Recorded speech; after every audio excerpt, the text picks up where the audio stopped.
The most terrifying mysteries are not the ones solved by forensics, but the ones where the truth is sacrificed to silence.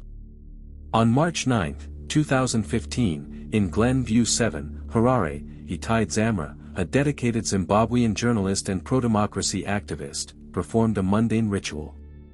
He left his home, telling his wife, Shefra, he was going for a haircut. The barbershop was only a short distance away. But Itai never reached the chair. He was intercepted by 5 men.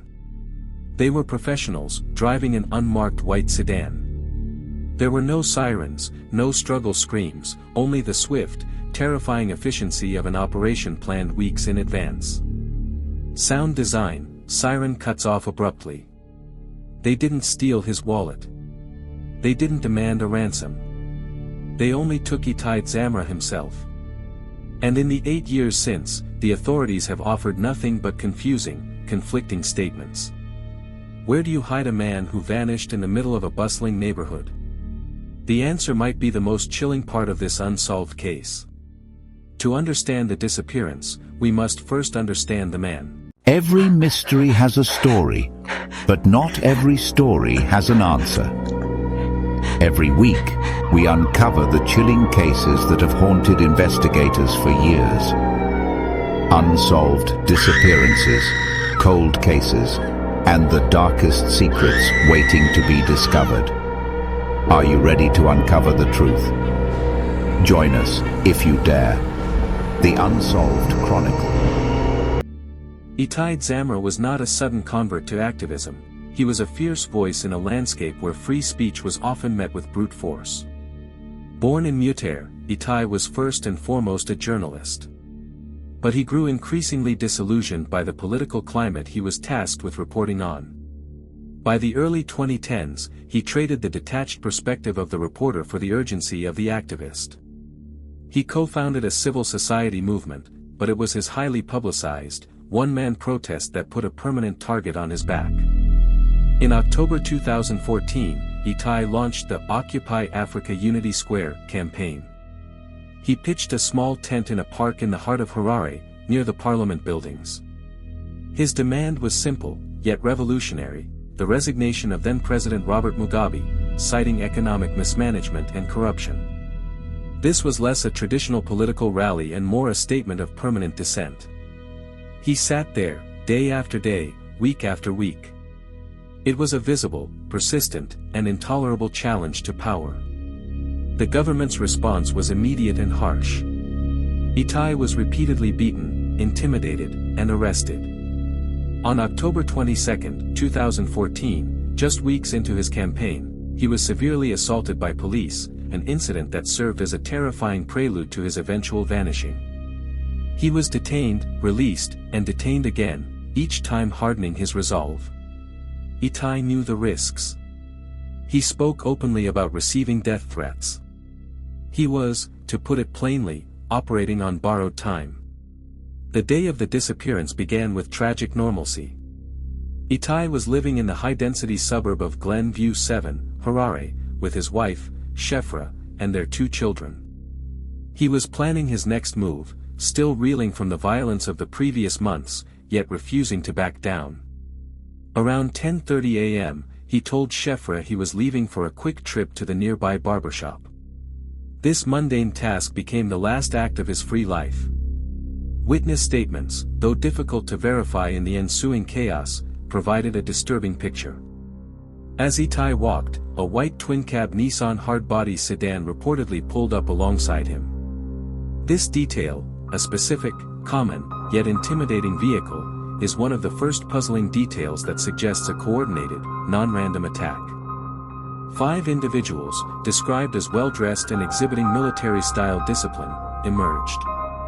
They approached Itai, subdued him quickly, and allegedly accused him of stealing a cow before physically forcing him into the vehicle. This cow theft accusation is highly significant, acting as a crude, public pretense designed to mask the true motive and dismiss the incident as common crime. The white sedan then sped away, vanishing into the maze of Harare traffic. The entire abduction is said to have lasted mere minutes. When Itai did not return, Shefra immediately knew something was terribly wrong. The police were notified, but the reaction was glacial. The initial response from law enforcement, critics argue, lacked the urgency commensurate with an obvious political abduction. The case was quickly mired in legal battles rather than investigative action. Recognizing the state's apparent lack of interest, activist groups and Itai's family took the extraordinary step of filing a court application. In April 2015, the High Court of Zimbabwe ordered the police and the Minister of Home Affairs to actively and publicly search for Itai Dzamara. Crucially, the court also ordered them to provide fortnightly updates on the search efforts to the family's lawyer. This court order was historic, yet tragically ineffective. The updates provided by the state were criticized as vague, non-committal, and bordering on insulting. They reported checking morgues, hospitals, and conducting generalized inquiries, but consistently failed to follow up on the specific, crucial witness statements regarding the white sedan and the 5 men. The trail was allowed to go cold almost immediately. Puzzling details began to pile up. Within weeks of the disappearance, an anonymous source allegedly provided information suggesting Itai was being held at an undisclosed military facility outside Harare. This information, though never confirmed, placed the responsibility squarely outside the realm of ordinary criminal activity. Another bizarre event occurred when, months later, a group claiming to represent Itai's political views tried to publish a statement attributed to him, suggesting he was still alive and in hiding, but that he would return when the time was right. This was widely dismissed as propaganda designed to calm public outrage and justify the government's inaction, further muddying the waters.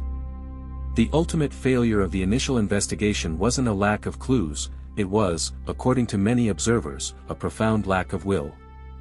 Every path led back to the organized nature of the abduction, the professional execution, the immediate cover story of cattle theft, and the subsequent, systematic legal stonewalling.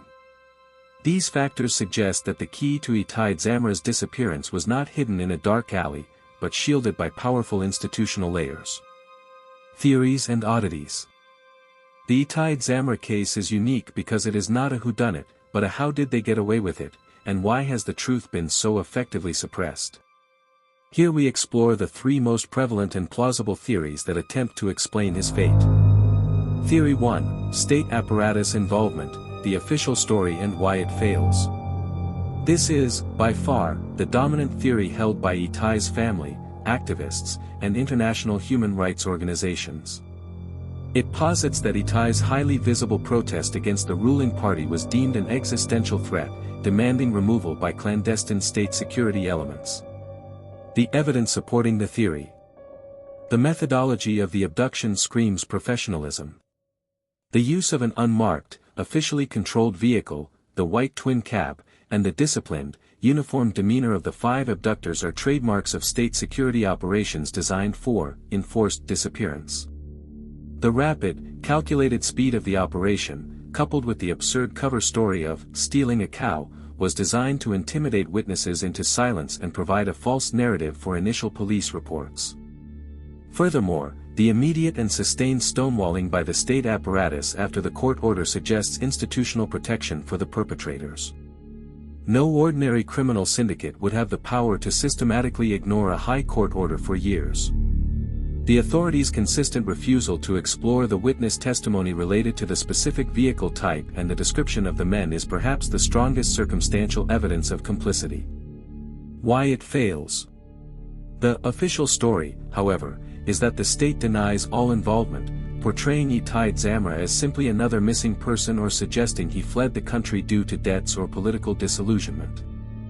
This theory fails because, despite the overwhelming circumstantial evidence, there has never been a confession, a leak of verifiable insider information, or forensic proof of where Itai was taken or what became of him. The state has successfully managed the narrative by providing just enough doubt to prevent international criminal investigations from concluding definitively on state responsibility. Theory 2, Internal factionalism and dissident action. A less frequently discussed, but structurally plausible theory suggests that the abduction was ordered not by the highest levels of the state apparatus, but by a rogue element or a powerful faction within the ruling party or the security establishment, acting independently to secure their own positions. The evidence supporting the theory. Political environments undergoing significant transition, as Zimbabwe was in 2015, prior to the 2017 coup, are often riddled with internal power struggles. Itai Dzamara's activism was embarrassing to the entire regime, but his removal might have been specifically orchestrated by a faction aiming to demonstrate their loyalty and competence, or simply to eliminate a source of external pressure that complicated their own internal maneuverings. The individuals who carried out the abduction may have been working under a regional commander or a powerful figure within intelligence who believed that eliminating Itai was a necessary step for their own political advancement, without direct, official sanction from the very top. This would explain the meticulous planning, professional execution, but also the subsequent difficulty in locating Itai. If the operation was rogue, the top brass might genuinely not know the details of the hiding place, or might be reluctant to expose the faction responsible for fear of internal instability. The overlooked detail. This theory emphasizes the chilling thought that Itai was not removed by a single, monolithic entity, but by people within the power structure who had something to prove. The focus shifts from presidential order to individual ambition, a detail often overlooked when the easier narrative is to blame the highest authority. Theory 3, the witness interference/coercion theory. This theory focuses less on the identity of the abductors and more on the critical failure points immediately following the disappearance, arguing that the true details of the event were known but quickly obscured through targeted intimidation. The evidence supporting the theory. Itai was abducted in a high-density, residential area at 10:30 a.m.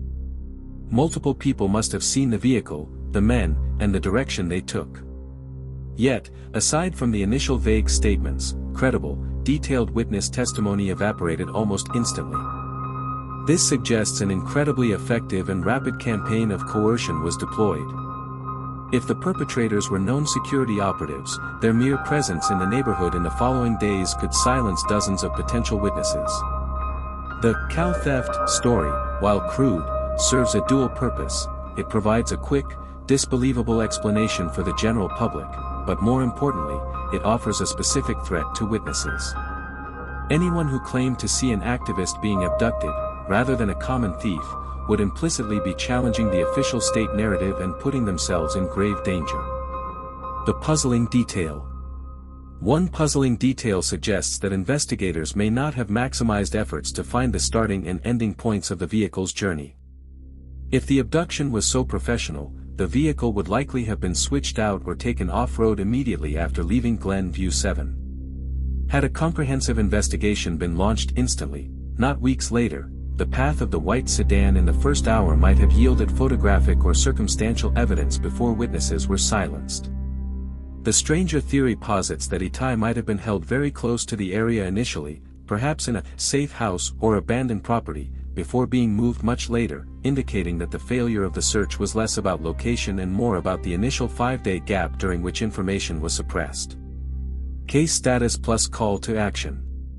Today, years after the High Court order, the case of Itai Dzamara remains officially categorized as a missing persons file. The Zimbabwean government has consistently failed to provide any substantial evidence, leading to widespread condemnation from international bodies like the United Nations. For the family, the wait is an agonizing continuation of injustice. Itai Dzamara's disappearance has evolved beyond a single crime. It has become a symbol, a powerful testament to the risks taken by those who dare to speak truth to power. While the country has undergone political change since 2015, the questions surrounding Itai's fate remain a painful, open wound in the nation's history. We have explored the theories and the known facts of that terrifying morning. But what detail, in your opinion, was the most critical? Do you believe the cow theft cover story was the weakest link in the abductors' plan, or their most effective tactic? Let me know your investigative thoughts in the comments below. We dedicate this examination to the memory and fierce commitment of Itai Dzamara. Though he vanished in daylight, his voice continues to resonate in the search for answers.